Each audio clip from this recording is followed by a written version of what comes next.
Hello everyone and welcome to another video. After seemingly every single household in my social circle adapted one of these smart speakers from Amazon's Echo series, I finally decided to join the hype train, although be it a decade too late. I opted for the Echo Studio, the largest and also most expensive member of the lineup, costing 240 euros and weighing in at a whopping 3.5 kilos. Compared to its cheaper and smaller siblings, it's a real beast, but not without good reason. It features a front-facing tweeter, 3 drivers, one of them facing upwards to give the impression of 3-dimensional sound, and a massive down-facing subwoofer. This is what the gap on the bottom is for.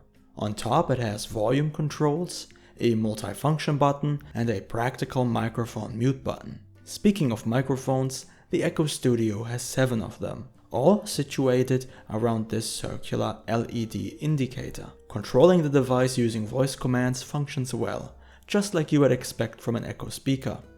On the back it has the power connection, a micro USB port, and an aux/optical input, so you can easily hook it up to your television or other devices, although you might need an adapter. I really appreciate this implementation because it gives you a lot more versatility than solely relying on wireless use.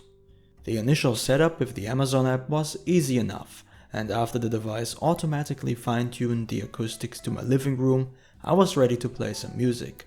The sound quality straight out of the box is impressive. The Echo Studio offers decent clarity and, as you can imagine, plenty of bass. One of the reasons why I opted for this Echo model was the volume and sound quality, and honestly, I got more than I bargained for. It is quite loud. If you dial it up a notch, it can easily fill a large room all on its own, where other Echo speakers would struggle.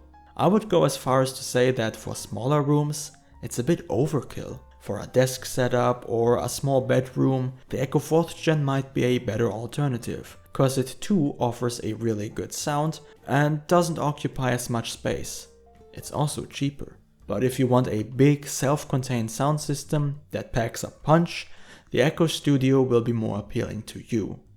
You can also pair it with other Echo speakers as part of a larger setup. Dolby Atmos and 3D audio are big selling points for the Echo Studio, trying to appeal to a wider audience, including audiophiles. I tried listening to Amazon Music's library of 3D audio and also a selection of Dolby Atmos quality songs, and I will say it's interesting, no doubt, but not all that relevant for my day-to-day use. I stream most of my music from Spotify with 320 kilobits a second, and the difference in sound quality is only marginal, at least on this specific speaker. Functionality-wise, it's an Alexa-enabled speaker, so you have all the bells and whistles that come with it.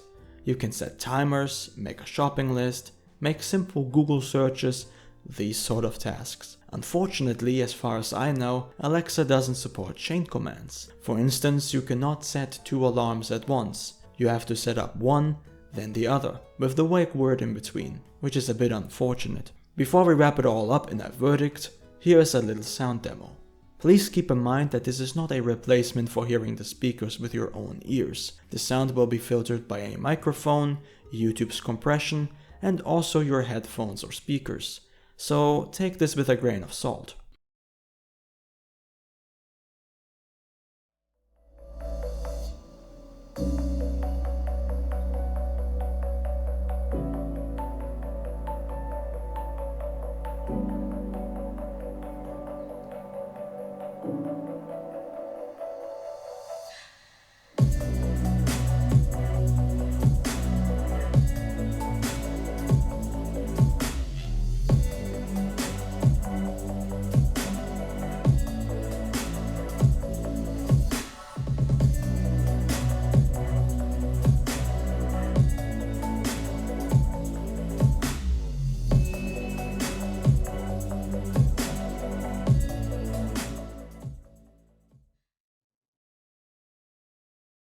And there we have it, the Echo Studio. It's a great sounding smart speaker from Amazon that I can recommend to anyone with a medium to large room. Keep in mind that it is more on the bigger side of things, and that you might have to clear some space for it, where the smaller Echo speakers would just sort of blend in with the room. I would also wait for a sale. The Echo Studio goes all the way down to €150 during Black Friday or other events, which I think is more reasonable than the €240 MSRP. But that's it on my part.